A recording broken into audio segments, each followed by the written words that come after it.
ಸಮಸ್ತ ಸಾರ್ವಜನಿಕರ ಪರವಾಗಿ ಡಾಕ್ಟರ್ ಬಾಬಾ ಸಾಹೇಬ್ ಅಂಬೇಡ್ಕರ್ ಅವರು ತಮ್ಮ ಆರೋಗ್ಯವನ್ನು ಹದಗೆಡಿಸಿಕೊಂಡು ತನ್ನ ಹೆಂಡತಿ ಮಕ್ಕಳು ಸಾವು ಆದರೂ ಕೂಡ ಭಾರತದ ಜನತೆಯ ಸಲುವಾಗಿ ಅವರ ಒಂದು ಏಳಿಗೆಗಾಗಿ ಉದ್ದೇಶಕ್ಕಾಗಿ ನಮಗೆ ಒಂದು ಸಂವಿಧಾನವನ್ನು ರಚನೆ ಮಾಡಿಕೊಟ್ಟಂತಹ ಮಹಾನ್ ಯೋಗಿ. ಪ್ರತಿ ನಿಮಿಷ ಪ್ರತಿ ಗಳಿಗೆಗೆ ಗೌರವಕ್ಕೆ ಒಳಪಡುತ್ತಿರುವ ವಿಶ್ವದಲ್ಲಿ ಡಾಕ್ಟರ್ ಬಾಬಾ ಸಾಹೇಬ್ ಅಂಬೇಡ್ಕರ್ ಒಬ್ಬರೇ. ಅವರಿಗೆ ಬಿಟ್ಟು ಈ ದೇಶದಲ್ಲಿ ಈ ಪ್ರಪಂಚದಲ್ಲಿ ಯಾವ ಒಬ್ಬ ವ್ಯಕ್ತಿಯೂ ಕೂಡ ಪ್ರತಿ ನಿಮಿಷ ಪ್ರತಿ ಗಳಿಗೆಗೆ ಗೌರವಕ್ಕೆ ಒಳಗೆ ಪಡುವುದಿಲ್ಲ. ಏಕೆಂದರೆ ಡಾಕ್ಟರ್ ಬಾಬಾ ಸಾಹೇಬ್ ಅಂಬೇಡ್ಕರ್ ಅವರು ಕೇವಲ ಒಂದು ಜಾತಿಗೆ ಸೀಮಿತವಾಗಿ ತಮ್ಮ ಒಂದು ಸಂವಿಧಾನವನ್ನು ರಚನೆ ಮಾಡಿ ಕೊಟ್ಟಿಲ್ಲ.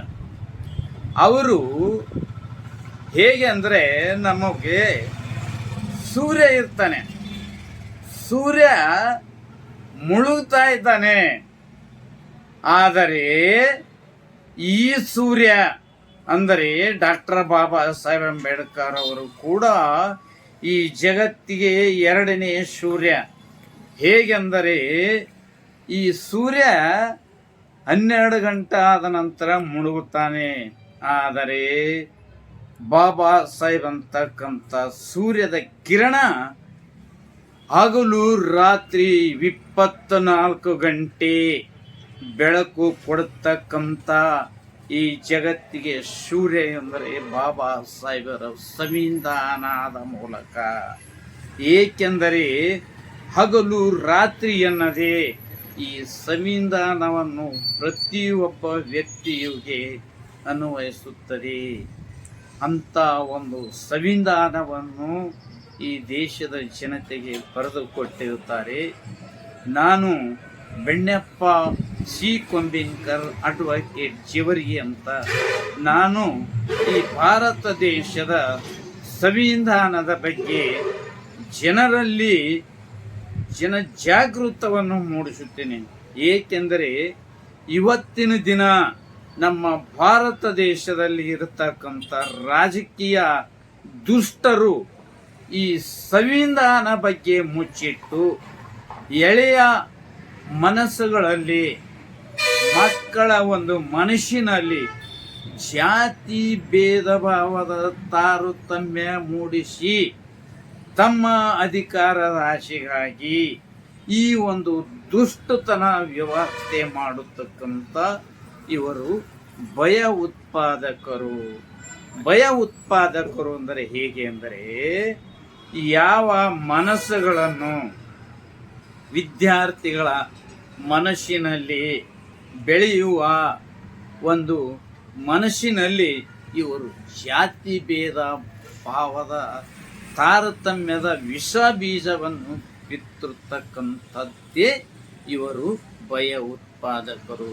ಅದಕ್ಕಲ್ಲಿ ಡಾಕ್ಟರ್ ಬಾಬಾ ಸಾಹೇಬ್ ಅಂಬೇಡ್ಕರ್ ಅವರು ಒಂದು ಸಂವಿಧಾನದಾಗ ಹೇಳ್ತಾರೆ, ಪುಟ ಸಂಖ್ಯೆ 284 27ನೇ ಅನುಸೂಚಿಯಲ್ಲಿ ಏನು ಹೇಳಿದ್ರೆ, ಇವತ್ತಿನ ದಿನ ನಡೀತಕ್ಕಂಥದ್ರ ಬಗ್ಗೆದಾಗ ಮೊದಲೇ ಕಾನೂನಿನ ಮೂಲಕವಾಗಿ ಸ್ಥಾಪಿತಗೊಂಡ ಸರ್ಕಾರಕ್ಕೆ ಏನು ಯಾವ ವರ್ಗದಲ್ಲಿ ಇವರು ಭಯ ಉತ್ಪಾದಕ ಕೃತ್ಯಗಳನ್ನು ಒಳಗೊಂಡಿರುವಂಥ ಜನರಲ್ಲಿ ಅಥವಾ ಜನರ ಯಾವುದೇ ವರ್ಗದಲ್ಲಿ ಭಯ ಉಂಟು ಮಾಡುವ, ಜನರ ಯಾವುದೇ ವರ್ಗವನ್ನು ದೂರು ಮಾಡುವ ಅಥವಾ ಜನರ ಬೇರೆ ಬೇರೆ ವರ್ಗಗಳ ನಡುವೆ ಸಾಮರಸ್ಯಕ್ಕೆ ಪ್ರತಿಕೂಲ ಪರಿಣಾಮ ಉಂಟು ಮಾಡುವಂಥದ್ದು ಪ್ರತಿಬಂಧಿಸತಕ್ಕದ್ದು. ಏಕೆಂದರೆ ಇವತ್ತಿನ ದಿನ BJP ಮತ್ತು RSS ಇವರು ಏನು ಮಾಡ್ತಾ ಇದ್ದಾರೆ ಅಂದರೆ, ಈ ಜನರ ಬೇರೆ ಬೇರೆ ವರ್ಗಗಳ ಮಧ್ಯೆ ಜಾತಿ ತಾರತಮ್ಯದ ಭಾರತದ ಸಾರ್ವಭೌಮತ, ಅದರ ರಾಜ್ಯ ಕ್ಷೇತ್ರ ಅಖಂಡತೆಯನ್ನು ಇವರು ನಿರಾಕರಿಸ್ತಾರೆ. ಇವರು ನಾವು ಭಾರತ ಎಂದು ಒಪ್ಪಲ್ಲ, ನಾವು ಹಿಂದೂ ಅಮ್ಮ. ಈ ಭಾರತ ಅಂತ ಇರೋದಕ್ಕೂ ಹಿಂದೂ ರಾಷ್ಟ್ರ ಅಂತ ಆಗೋದಕ್ಕೂ ಏನ್ರಿ ಅದ ಇದೆ ಕೆಲಸ? ಈಗ ಭಾರತದಲ್ಲಿ ಇದ್ದವರು ಏನು ತೊಂದರೆ ಒಳಪಡ್ತಾರೆ, ಹಿಂದೂ ರಾಷ್ಟ್ರ ಆದ್ಮೇಲಕ್ಕೆ ಏನು ಮಾಡ್ಬೇಕಂತಾರೆ? ರಾಮ ಮಂದಿರ, ಹಣ ದುಡ್ಡು ಲೂಟಿ ಮಾಡಿದ್ರು. ಇವತ್ತಿನ ದಿನ ದೇಶದಲ್ಲಿ ಅನ್ನೋದಲ್ಲ, ರಾತ್ರೋರಾತ್ರಲ್ಲಿ ದುಡ್ಡುಗಳನ್ನು ಕಾಗದ ಚೂರು ಮಾಡಿ ಬೇಸಾಕಿದ್ರು. ಅದರಿಂದ ದೇಶದಲ್ಲಿ ಆರ್ಥಿಕ ಪರಿಸ್ಥಿತಿ ಎಷ್ಟೋ ಬಂಗಾರ ಲೂಟಿ ಮಾಡ್ಬಾರ್ದು. ಅನೇಕ ಇವತ್ತಿನ ದಿನ ದೇಶದಲ್ಲಿ ಇವರು ಮಾಡ್ತಕ್ಕಂಥ ಭ್ರಷ್ಟಾಚಾರ, ಅನಿಷ್ಟ ಪದ್ಧತಿಗಳನ್ನು ಮತ್ತು ಇವರು ರಾಷ್ಟ್ರ ಧ್ವಜಕ್ಕೆ ಮತ್ತು ರಾಷ್ಟ್ರ ಗೀತಕ್ಕೆ, ಸಂವಿಧಾನಕ್ಕೆ ಅಪಮಾನ ಮಾಡುವ ಇತರ ಚಟುವಟಿಕೆಗಳನ್ನು ಮತ್ತು ಇದನ್ನು RSS ಅನ್ವಯಿಸ್ತದೆ. ಇದು 284ನೇ ಸಮುದ್ರ ಅಥವಾ ಹಿಮದ ಮೂಲಕ ವಿದೇಶ ಪ್ರಯಾಣ, ಅಂತರ ದೇಶ ವಿಮಾನ ಪ್ರಯಾಣ, ಮನಿ ಆರ್ಡರ್ಗಳು ಒಳಗೊಂಡಂತೆ ಅಂಚೆ ವಸ್ತುಗಳು, ಪೂರ್ವಗ್ರಾಮಗಳು ಮತ್ತು ಟೆಲಿಗ್ರಾಮ್ ತೆರಿಗೆಗಳನ್ನು ಈ ವಿವರಣೆ ನಮೂದೆಯಲ್ಲಿ ಭಯೋತ್ಪಾದಕ ಕೃತ್ಯ ಪದವು ಆರ್ಟಿಕಲ್ 248ನೇ ಅನುಚ್ಛೇದ ವಿವರಣೆಯಲ್ಲಿ ಅರ್ಥ ಹೊಂದಿರುತ್ತದೆ.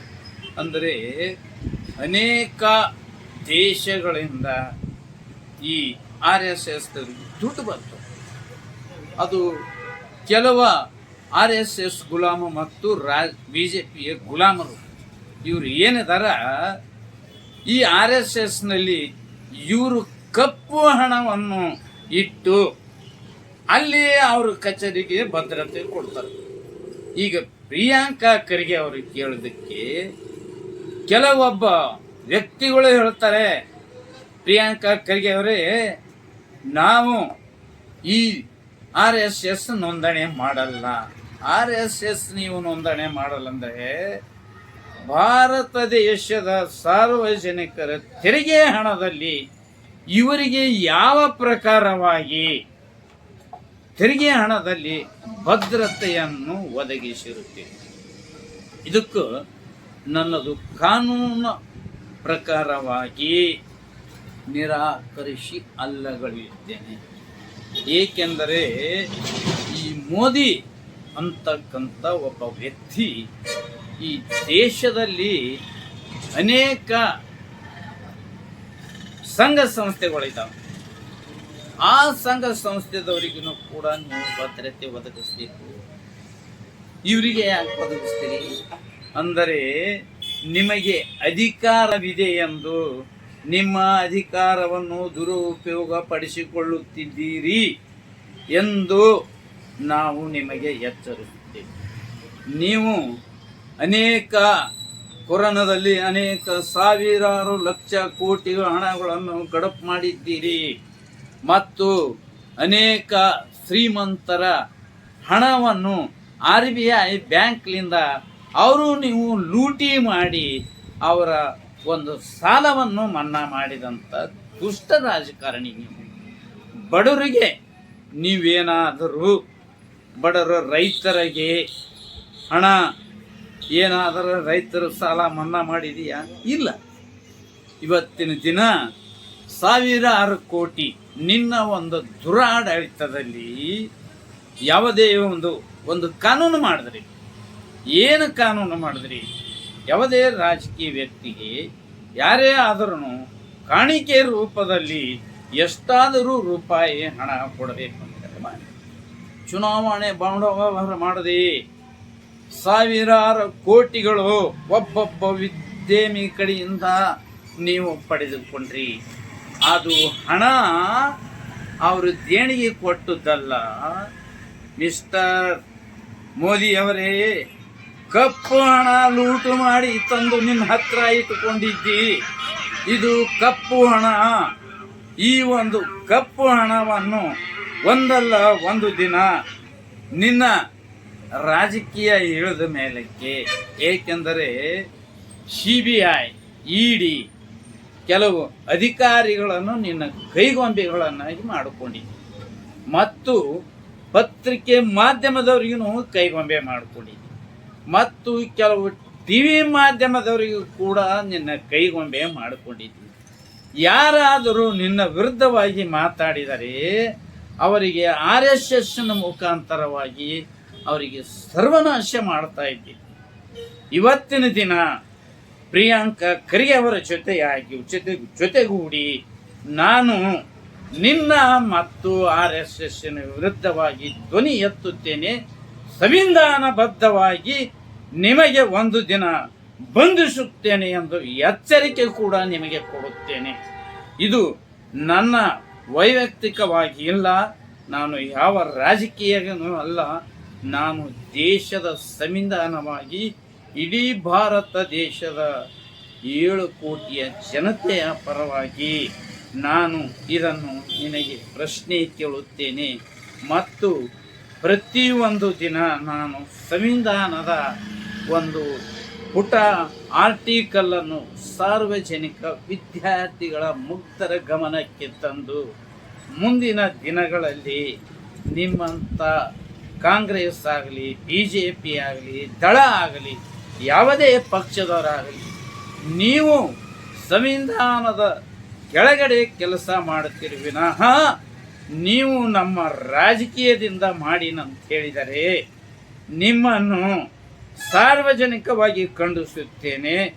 ನನ್ನ ಜೊತೆ ಮೋದಿ ಬರಲಿ, ಬೇಕಾದ ರಾಜಕೀಯದವರು ಬರಲಿ, 5 ನಿಮಿಷ ನನ್ನ ಜೊತೆ ಚರ್ಚೆಗೆ ಬನ್ನಿ. ನೀವು ನಿಮ್ಮ ಸ್ವಂತ ಹಣದಿಂದ ಬಂದಿಲ್ಲ. ನೀವು ಬರುವಾಗ ಖಾಲಿ ಕೈ ಚೀಲ ತೆಗೆದುಕೊಂಡು ಬಂದು ಸಾರ್ವಜನಿಕರ ಹಣವನ್ನು ಲೂಟಿ ಮಾಡ್ತಕ್ಕಂಥ ದೇಶದ್ರೋಹಿಗಳು ನೀವು. ದೇಶ ವಿರೋಧಿಗಳ ಚಟುವಟಿಕೆಯನ್ನು ಮಾಡ್ತಕ್ಕಂಥ ದುಷ್ಟರು ನೀವು. ಈ ಸಂವಿಧಾನಬದ್ಧವಾಗಿ ನೀವು ಯಾವುದೇ ವ್ಯಕ್ತಿಗೆ ನ್ಯಾಯ ಕೊಡ್ತಿಲ್ಲ. ನೀವು ಏನೇ ಕೆಲಸ ಮಾಡಬೇಕಾದ್ರೂ ಸಂವಿಧಾನದ ಪ್ರತಿಯೊಂದು ಆರ್ಟಿಕಲ್ ಮತ್ತು ಸಂವಿಧಾನದ ಸಮವರ್ತ ಪಟ್ಟಿಯಲ್ಲಿ ಇರ್ತಕ್ಕಂಥ ಒಂದೊಂದನ್ನು ಮಾಡಿ ಇದು ನಾವು ಮಾಡಿವೆ ಅಂತ ಹೇಳುತ್ತೀರಿ. ಇದು ತಪ್ಪಿದೆ. ಇದು ನೀವು ಮಾಡೋದು ತಪ್ಪು. ಸಾರ್ವಜನಿಕರಿಗೆ ನೀವು ಮಾಡತಕ್ಕಂಥ ಮೋಸ, ವಂಚನೆ, ತೆರಿಗೆ ಹಣವನ್ನು ಲೂಟಿ ಹೊಡಿತಕ್ಕಂಥ ಲೂಟಿಕೋರರು, ದರೋಡೆಕಾರರು ನೀವು. ನಿಮ್ಮ ಒಂದು ಅಧಿಕಾರ ಅವಧಿಯಲ್ಲಿ ಸಾರ್ವಜನಿಕರಿಗೆ ಅನ್ಯಾಯ ಮಾಡ್ತೀರಿ. ಇದು ಮಾಡಬಾರ್ದು. ನೀವು ಸಂವಿಧಾನದ ವಿರುದ್ಧ ನಡೆದುಕೊಳ್ಳಬಾರದು. ನಡೆದುಕೊಂಡರೆ ಒಂದಲ್ಲ ಒಂದು ದಿನ ಇದೇ ಸಂವಿಧಾನ ನಿಮಗೆ ಒದ್ದು ಒಳಗೆ ಹಾಕುತ್ತದೆ. ನಿಮಗೆ ಒಂದು ಗಮನಕ್ಕೆ ತರುತ್ತೇನೆ. ಪಾಕಿಸ್ತಾನದ ಒಬ್ಬ ಪ್ರಧಾನಮಂತ್ರಿಗೆ ಅವನು ಮಾಡಿದಂಥ ಅವ್ಯವಹಾರಕ್ಕೆ ಅವನಿಗೆ ಸಂವಿಧಾನದ ಮೂಲಕವಾಗಿ, ಕಾನೂನು ಮೂಲಕವಾಗಿ ಒದ್ದು ಶಿಕ್ಷೆ ಕೊಡಿಸಿದ್ದಾರೆ.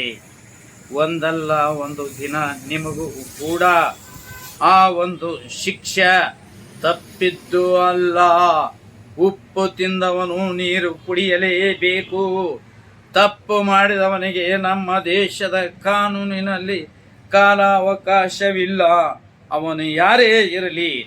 ಅದಕ್ಕೆ ಭಾರತ ದೇಶದ ಸಂವಿಧಾನದ article 14 equality before law, Bharat ದೇಶದ ಸಂವಿಧಾನದಲ್ಲಿ ಇರ್ತಕ್ಕಂಥ ಆರ್ಟಿಕಲ್ ಏನು ಹೇಳ್ತದೆ? ಪ್ರತಿಯೊಬ್ಬ ವ್ಯಕ್ತಿಗೂ ಸಮಾನತೆ ಹಕ್ಕು ಇದೆ. ನಿನಗೆ ಸಾರ್ವಜನಿಕರು ನಮ್ಮ ಪರವಾಗಿ ನಿನಗೆ ಅಧಿಕಾರ ಕೊಟ್ಟು ನಮ್ಮ ಕೈಯಲ್ಲಿ ದುಡಿಸಿಕೊಳ್ಳುತ್ತೇವೆ. ನಾವು ನಿಮ್ಮ ಗುಲಾಮರಲ್ಲ. ನೀನು ಮತದಾರರ ಗುಲಾಮ.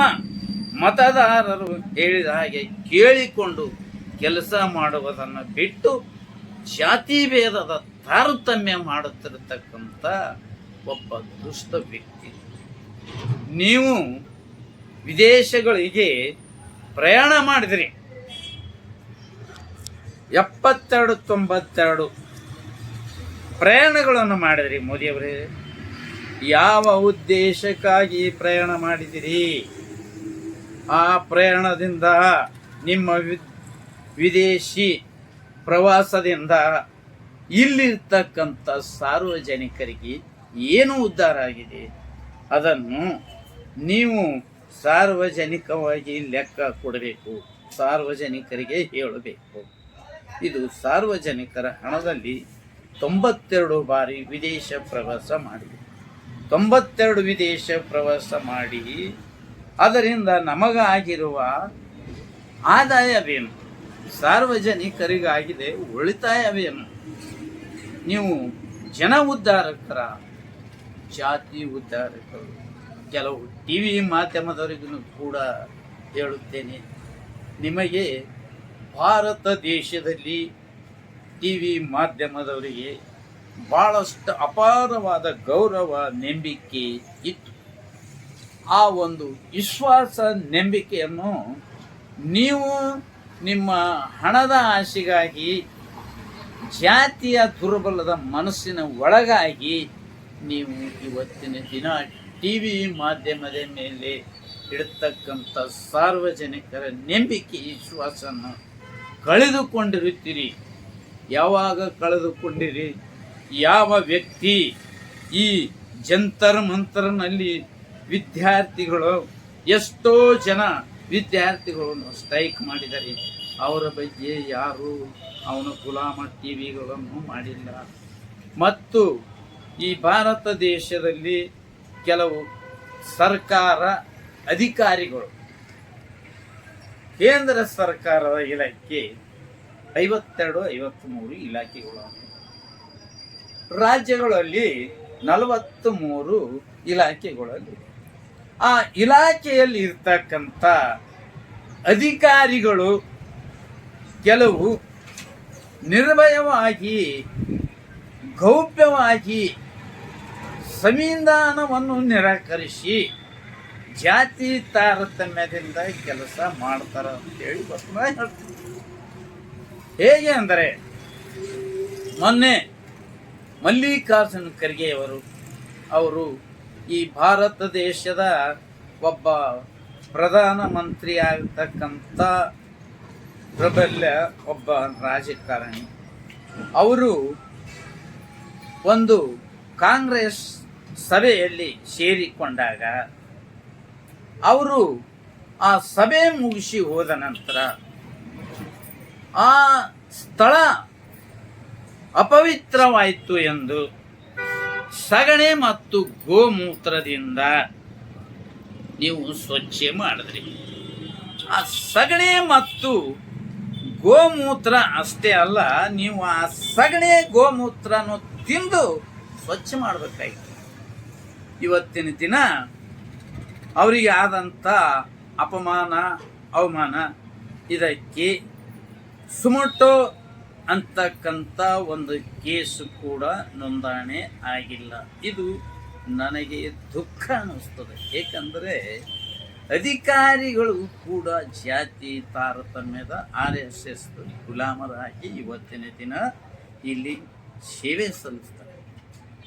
ಒಬ್ಬ ದಲಿತ ವ್ಯಕ್ತಿ, ಒಬ್ಬ ಪರಿಶಿಷ್ಟ ಜಾತಿಯವನು ಈ ದೇಶದ ಭಾಷಣ ಮಾಡೋದಕ್ಕಾಗಿ ಅವರಿಗೆ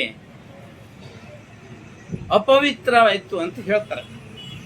ಆದರೆ ಆ ವ್ಯಕ್ತಿಗಳನ್ನು ಕೂಡಲೇ ಬಂಧಿಸಿ ಅವರಿಗೆ ಜೀವಾವಧಿ ಶಿಕ್ಷೆ ಕೊಡಿಸಿದಾಗ ಮಾತ್ರ ಈ ದೇಶದ ಸಂವಿಧಾನಕ್ಕೆ, ಈ ದೇಶದ ಮತ ಬಾಂಧವರಿಗೆ ಒಂದು ಮಾನ್ಯತೆ ಮತ್ತು ಗೌರವ ಕೊಟ್ಟ ಹಾಗೆ ಆಗುತ್ತದೆ. ನಾನು ಕೆಲವೊಂದು ಅಧಿಕಾರಿಗಳಲ್ಲಿ ವಿನಂತಿ ಮಾಡಿಕೊಡ್ತೀನಿ. ಈ ಹಿಂದೆ ಒಬ್ಬ ಭಾರತ ದೇಶದ CJನು ಕೂಡ ಒಬ್ಬ ವ್ಯಕ್ತಿ ಸೂಜು ಒಗೆದ, ಕೇಸ್ ಮಾಡಲಿಲ್ಲ. ಅದೇ ಒಬ್ಬ ದಲಿತ ವ್ಯಕ್ತಿ ಅದೇ ಒಬ್ಬ ಪರಿಶಿಷ್ಟ ಜಾತಿ, ಬ್ಯಾಕ್ವರ್ಡ್, SC ST ಇನ್ನಿತರ ವ್ಯಕ್ತಿಗಳು ಕೋರ್ಟಿನಲ್ಲಿ ಈ ರೀತಿ ಮಾಡಿದರೆ TV ಮಾಧ್ಯಮಗಳು, ಅಧಿಕಾರಿಗಳು ಅವನಿಗೆ ಕೂಡಲೇ ಬಂಧಿಸಿ ಒಳಗೆ ಹಾಕ್ತಿದ್ರು. ಅದನ್ನೂ ಮಾಡಿಲ್ಲ. ಇದು ಯಾಕೆಂದರೆ ಜಾತಿಯ ವ್ಯವಸ್ಥೆ ಅಂತಕ್ಕಂಥ ಒಂದು ಅನಿಷ್ಟ ಪದ್ಧತಿ ನೀವೇನು ತಂದು ದೇಶ ಹೊಡಿಲತ್ತಿರಲ್ಲ, ಇದರಿಂದ ಏನಾಗ್ತಾ ಇದೆ ಅಂದರೆ ಒಂದಲ್ಲ ಒಂದು ದಿನ ದೇಶದಲ್ಲಿ ನೀವು ಮಾಡ್ತಕ್ಕಂಥ ಕೋಮಗಲಭೆಯಿಂದ ದೇಶದಲ್ಲಿ ಇರ್ತಕ್ಕಂಥ ಜಾತಿ ಭೇದಗಳ ವ್ಯವಸ್ಥೆಯಿಂದ ಜನರ ಮಧ್ಯೆ ಯುದ್ಧವಾಗುತ್ತದೆ. ನಮ್ಮ ದೇಶಕ್ಕೆ ಯಾರು ಯುದ್ಧ ಮಾಡಲು ಬರುವುದಿಲ್ಲ. ಏಕೆಂದರೆ ನಿಮ್ಮಂಥ ದುಷ್ಟ ನಾಲಾಯಕ ಮನುಷ್ಯನ ಸಣ್ಣತನ ವಿಚಾರ ಮಾಡತಕ್ಕಂಥ ರಾಜಕಾರಣಿಗಳು ಇದ್ದಿರಲ್ಲ. ಅದಕ್ಕಾಗಿ ಬೇರೆ ದೇಶದವರು ನಮ್ಮ ದೇಶದ ಮೇಲೆ ಯಾವುದೇ ರೀತಿಯಿಂದ ಯುದ್ಧ ಮಾಡಲ್ಲ. ಯಾಕಂದರೆ ಅಲ್ಲಿ ಇರ್ತಕ್ಕಂಥ ಸಾವಿರಾರು ಜಾತಿಗಳಿದ್ದಾವೆ, ರಾಜಕೀಯಗಳಿದ್ದಾವೆ, ಅವೇ ಹೊಡೆದಾಡಿ ಸಾಯ್ತವೆ. ನಾವು ಯಾಕೆ ನಮ್ಮ ಮದ್ದು ಗುಂಡು ಒಯ್ದು ಅವ್ರ ಮ್ಯಾಲ ಇದು ಮಾಡ್ಬೇಕಂತ ಹೇಳಿ ಇದು ಮಾಡ್ತಾರೆ. ನಾಚಿಕೆ ಬರಬೇಕು ನಿಮಗೆ. ಈ ರೀತಿ ನೀವು ಮಾಡ್ತಕ್ಕಂಥ ವ್ಯವಹಾರ, ನೀವು ಅನ್ನ ಉಣ್ತಕ್ಕಂಥವರು, ವಿದ್ಯಾವಂತರಾದವರು ಈ ರೀತಿ ಮಾಡ್ತಾರೆ. ಡಾಕ್ಟರ್ ಬಾಬಾ ಸಾಹೇಬ್ ಅಂಬೇಡ್ಕರ್ ಅವರು ಈ ಭಾರತಕ್ಕಾಗಿ ಅವರು ಯಾವ ಒಂದು ಸಂವಿಧಾನದ ಮೂಲಕವಾಗಿ ಒಂದು ಭಾರತ ದೇಶದ ಪ್ರಧಾನಮಂತ್ರಿ ಇರಬೇಕು, ರಾಷ್ಟ್ರಪತಿ ಇರಬೇಕು, ಉಚ್ಚ ನ್ಯಾಯಾಲಯ ಇರಬೇಕು, ಸುಪ್ರೀಂ ಕೋರ್ಟ್ ಇರಬೇಕು, ಆಡಳಿತ ಅಧಿಕಾರಿಗಳು ಇರಬೇಕು ಅಂತ ಹೇಳಿಕೊಟ್ಟಂಥ ಮಹಾನ ಗಣ್ಯ ವ್ಯಕ್ತಿಗೆ ಅವನಿಗೆ ಅವರು ರಚನೆ ಮಾಡಿರ್ತಕ್ಕಂಥ ಒಂದು ಸಂವಿಧಾನ ಮೂಲಕವಾಗಿ ರಚನೆಗೊಂಡಿರತಕ್ಕಂಥ ಪಾರ್ಲಿಮೆಂಟಿನ ಒಳಗಡೆ ಅವರಿಗೆ ಪ್ರವೇಶ ಮಾಡದಂತೆ ನೋಡಿಕೊಂಡಂಥ ಜಾತಿವಾದಿ ಜವಾಹರ್ಲಾಲ್ ನೆಹರು, ಮಹಾತ್ಮ ಗಾಂಧಿ ಅವರಕ್ಕಿಂತಲೂ 10 ಪಟ್ಟು ಇವತ್ತಿನ ದಿನ ನಿಮ್ಮ ಮನಸ್ಸು ಇದೆ. ಮೋದಿ ಮತ್ತು ಅಮಿತ್ ಶಾ, RS ನೀವು ಕೂಡ ಅವರು ಮಾಡಿದಂಥ ವ್ಯವಹಾರವನ್ನೇ ನೀವು ಮಾಡ್ತೀರಿ. ಮಲ್ಲಿಕಾರ್ಜುನ ಖರ್ಗೆಜಿ ಅವರಿಗೆ ಆದಂಥ ಅವಮಾನ ಇಡೀ ಭಾರತ ದೇಶದ ಪರಿಶಿಷ್ಟ ಜಾತಿ, ಪರಿಶಿಷ್ಟ ಪಂಗಡ ಅಷ್ಟೇ ಅಲ್ಲ, SC ST ಬ್ಯಾಕ್ವರ್ಡ್ ಮೈನಾರಿಟಿ ಎಲ್ಲ ಜಾತಿ ಜನಾಂಗದವರಿಗೆ ಆದಂಥ ಈ ಒಂದು ನೋವು, ಈ ನೋವು ಏನಂಬುದು ನಿಮಗೆ ನಿಮ್ಮ ಜಾತಿಯ ಅನಿಷ್ಟ ಪದ್ಧತಿಗೆ ನಾವು ಮುಂದಿನ ಚುನಾವಣೆಯಲ್ಲಿ ಪ್ರತಿಯೊಬ್ಬರಿಗೆ ಹೇಳಿಕೊಡ್ಬೇಕಾಗುತ್ತದೆ ಅಂಥೇಳಿ ನಿಮಗೆ ಎಚ್ಚರಿಸ್ತೀವಿ. ನೀವು ಈ ಕೂಡಲೇ ನೀನು ಈ ಹೋಮ ಮಾಡಿ ಆ ಸ್ಥಳವನ್ನು ತೊಳೆದಂಥ ವ್ಯಕ್ತಿಗಳ ವಿರುದ್ಧವಾಗಿ ಕಠಿಣ ಶಿಕ್ಷೆ ವಿಧಿಸಬೇಕು. ಇಲ್ಲವಾದರೆ ನೀನು ನಿನ್ನ ಪ್ರಧಾನಮಂತ್ರಿಗೆ ರಾಜೀನಾಮೆ ಕೊಟ್ಟು ಮಾನವೀಯತೆ ದೃಷ್ಟಿಯಿಂದ, ಮನುಷ್ಯತ್ವ ದೃಷ್ಟಿಯಿಂದ ಕೆಳಗೆ ಇಳಿಬೇಕೆಂದು ಎಚ್ಚರಿಸುತ್ತೇನೆ. ಜೈ ಭೀಮ್, ಜೈ ಬುದ್ಧ, ಜೈ ಭಾರತ, ಜೈ ಗಂಗಾ.